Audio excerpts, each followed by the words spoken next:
Hello and welcome to my podcast, Become. My name is Sabine Kvenberg and I am your host. The content will inspire you to reach your aspirations and become the best version of yourself. I feature interviews with successful individuals from various industries delving into their personal and professional journey, how they overcame adversities and the strategies they used to achieve their goals. We have to become the person we are meant to be first, so we can live the life we are destined to live. That also means we must overcome challenges and work through difficult times to learn, grow, and become the next, more fabulous version of ourselves. I'm so glad that you're here. Let's get on this journey together. Today, my guest is Chancellor Jackson. He is an author. He has a publishing company and has a very, very interesting story. So I can't wait to hear all about that. But first of all, welcome, Chancellor. How are you today? Hey, blessings and balance to you. Appreciate you for having me. Blessings and balance to everyone that's tuning in right now. Big shout out to the viewers. Hey, man, y'all the real MVPs for sure. I love your attitude and your energy already, Chancellor. So give us a quick overview, just a little background of who you are and what you currently do. Yeah, so Chancellor K. Jackson is the name. Born and raised in Atlanta, Georgia. Played football, American football, vast majority of my life. So that was a huge component to just the developmental piece of me and my character and personality and all that. Played a huge role. So I played all throughout high school, got to play in college, and obtained my bachelor's degree in communication and media studies from Stetson University. After I graduated from Stetson, I landed my first job teaching English to children in China. So that's how I ended up out there. I was teaching kids as young as 3 years old all the way up to 14. And China was lit. Best experience I've ever had. I was supposed to do a year, only ended up doing 6 months because things hit the fan. I was arrested and then served 14 days in the Beijing penitentiary. So let me just ask you about that. Let me just ask you, since we get right there into that story. I mean, you were arrested and you ended up in jail in Beijing. I mean, being in China, first of all, is a different culture and everything. So what happened? How does that happen? You came to China first to teach there, is that right? Yeah. So I was out there working. You were out there working. So Yeah. what happened? So it's April 4th, 2019. It's a day off for me. I'm getting ready to head to a team building event my company is hosting. And before I, got ready to head to the event, I was like, I'm pre-game first. So I'm in my apartment, drinking some Chinese wine coolers, smoking some cannabis at my little pipe. I get done, make sure I get dressed, make sure I got everything I need before I get ready to walk out the door. And I hear 3 knocks. And guests aren't unfamiliar, so I'm curious to see who it is. I looked through the peephole, and there stood 3 officers from the Beijing police. Instantly, I got sick to my stomach, like, what they doing here? Like, what?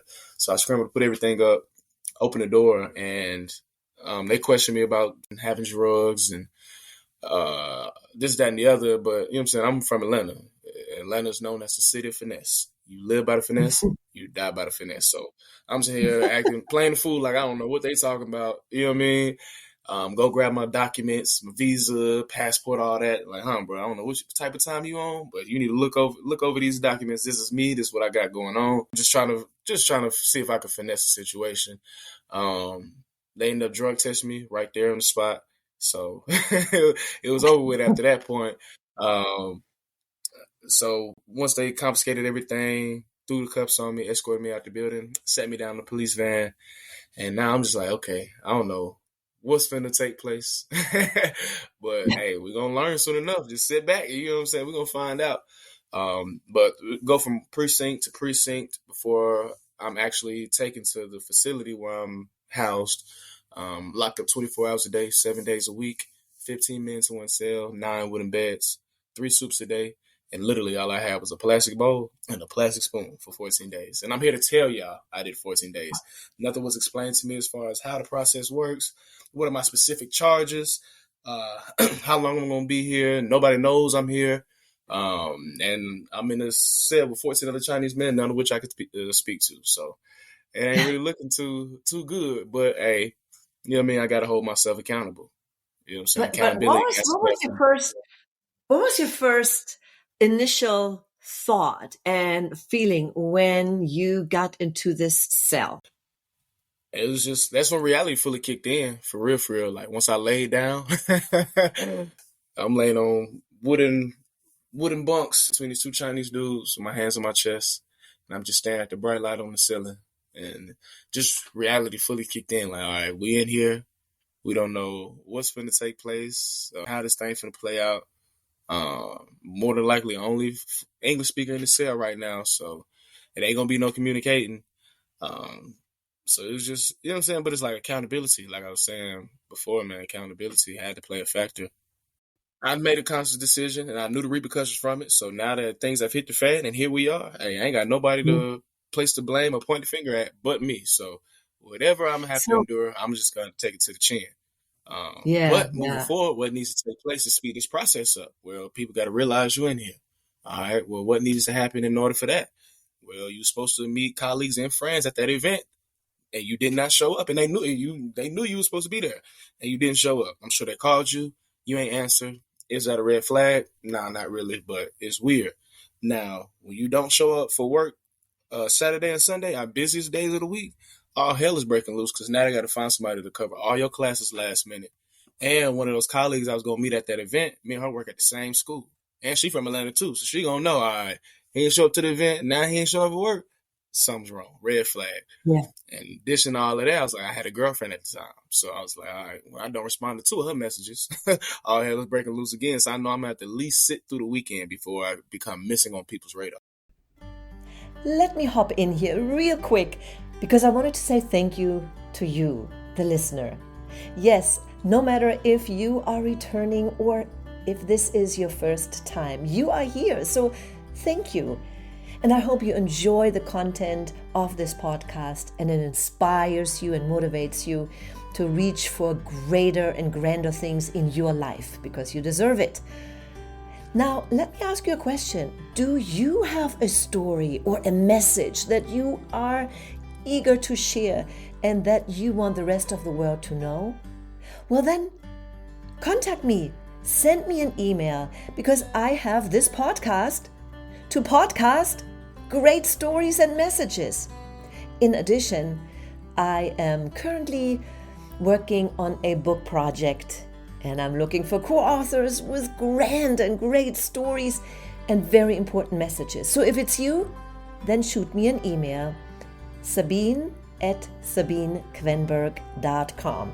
And of course, I have my contact information in the show notes. Without any further ado, let's get back to the show.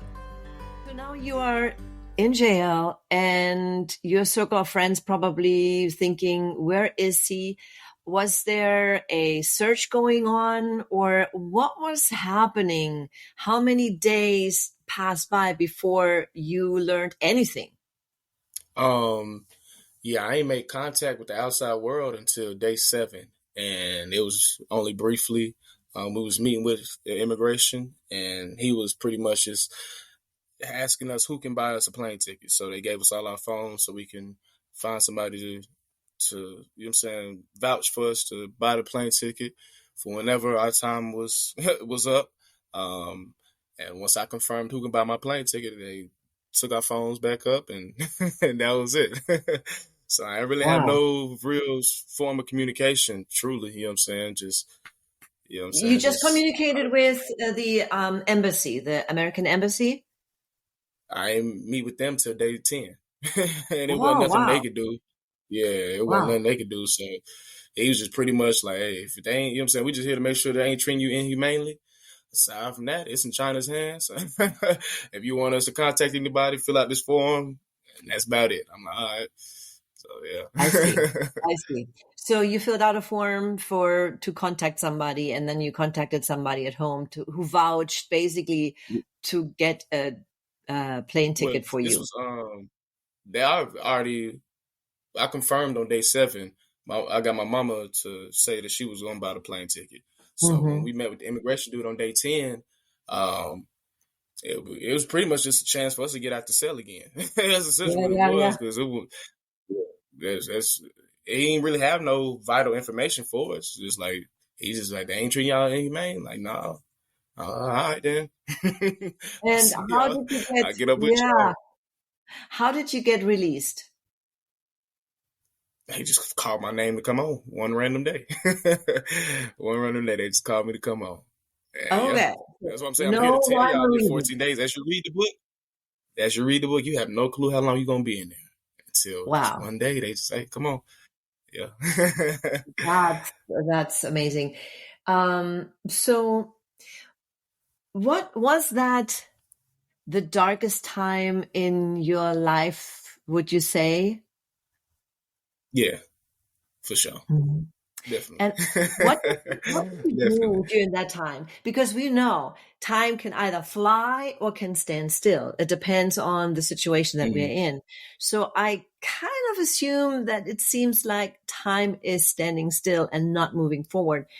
How did you deal mentally with this situation? Accountability.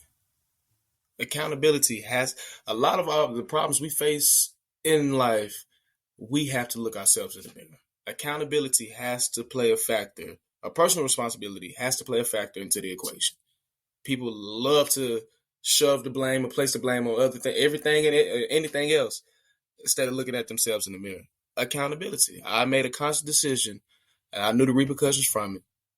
So it's like, now that we are Mhm. here, but I can't be upset with nobody but myself. So, and Right, it's like, it is what it is. I got to take this to the chin, for sure. right. Got to take it to the So, chin. I don't know how it's going to play out, but I know I'm going to be good when it's all said and done. I know my mhm, ancestors still with me. You know what I'm saying? God ain't going to put you through anything that you can't handle, for sure. mhm. And would you say that you became a different person after that event, say becoming your next greater self, so to speak? Yeah. I played football. I identified as a football player, a student athlete, embodied it to the fullest. Once that came to the end, Chance, who are you? What's next? What do you want out of life? What do you aspire to be? What are you good at? What do you enjoy doing? What's your purpose? I couldn't answer any of these questions. So I knew from that point on, I was going to have to unlearn and relearn a whole lot about myself. I'm like, I got to re-identify myself all over again. So that's what the whole journey to China was, essentially. I had no clue what I was going to do next once football was over with. I done got this opportunity. So here I am. Shit done blew up in my face, but you know what I'm saying, for my own demise. But it's like, hey, not only did it set me back, but it also was a catalyst for, you know what I'm saying, just me finding an identity, finding my next endeavor, being able to figure out what it is that I'm supposed to be doing. So Yeah, it was all a part of yeah, the process. absolutely, absolutely. I totally agree. So now you have a publishing company. So is it all about self-published your books? You wrote, of course, this book, 14 Days in Beijing, but you also wrote a couple other books. Were that also Mm. biographies, or was it more of fiction? Uh, Biographies, just still true stories that you know what I'm saying, I've lived through and here to tell y'all about it. These events that transpired were just huge parts of my lifetime. Cause like I was just going through this identity crisis, of just trying to refigure myself all out again. So to go to China and get locked up out there, that was crazy. And then to experience love for the very first time, and then of course experience heartbreak as well. So it's like these were just huge components of, you know what I'm saying, just my early adulthood, just me being entering the real world. But they both shaped me for sure at the same time. So, and they made great stories, most importantly. So you know what I'm saying. That's Yeah, great right. story. Well, congratulations. They were Amazon bestseller, so that's great. Now, what do you do now? So you are helping other people to explore the writing business. Yeah, so I do a lot of different things. I'm still in education, tutor at an elementary school, third and fifth grade, in math, reading, and writing. Also coach high school football. I have my own publishing company, and of course, I published all my books to my company. But now I offer services, so I can edit your book for you, or I can coach you through the entire writing and publishing process, or you just want to give it to me, I'll publish your book for you. You know what I'm saying? So just continue to build on top of that. I got a car rental service now. I rent cars out. Got 3 cars going with that. What else I do? Life Oh. coach. I do a lot of these interviews. Mm-hmm. Um, yeah, man, just running a couple different marathons. That's it. Trying to get established. Like Okay. that. Yeah, definitely. Life is a marathon. Being an entrepreneur is a marathon because there are many different components that you have to uh, first of all, learn and overcome challenges and adversities that you will face when you Thanks. start a business. So it definitely is a marathon. Now, what is your take on AI? So many people, say, well, I can just let AI write my book. Yeah.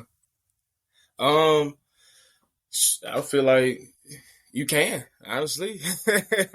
You can do that. Mhm. It's a cheat sheet, you know what I'm saying? A shortcut, at least a faster way of doing it.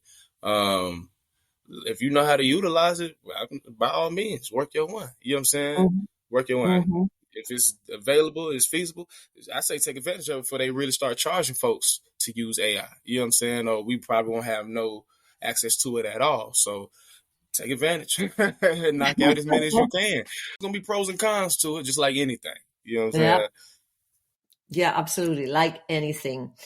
So if you could leave our listeners with one piece of advice that you gained through your experiences, what would that be? Um, Long-winded, running through this life like it was mine. Never Mm. settling, but setting every goal high.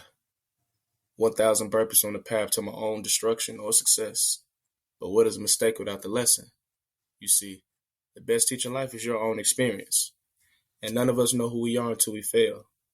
They say every person is defined by their reaction to any given situation. Well, who would you want to define you? Someone else or yourself? Whatever you choose to do, homie, give your heart to it. Stay strong. Everything you do, put your heart to it and stay strong. This is so, so true and important. When your heart is not in something, we can go through many failures or many wrong paths. But if your heart is in, usually you're on the right way. Not to say you won't get hardships, absolutely. But as you mentioned before, we are not been given something by our creator that we cannot handle. And as we go through it, we get stronger, we build our emotional muscle and sometimes also our physical muscle if we have to go through that. Chancellor, is there something that you do now? Is there a project that you're working on?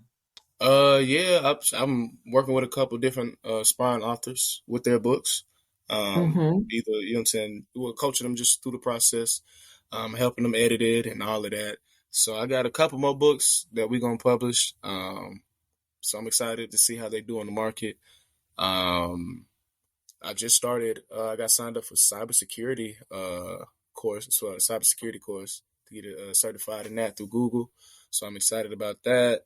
Um, and of course, my end goal is to turn these books into films. That'll be lit. I feel like that'll be, you know what I'm saying? Get Ah, that 14 Days of Beijing on the big screen. That'll be too yeah, hard. yeah. Okay. Yes, yes, yes. Wow. Me being from the entertainment industry, I know that is obviously, if you have that in your heart, definitely one thing to go, but go after. And Bring it out there. Bring it out there. So I wish you all the best of luck with everything.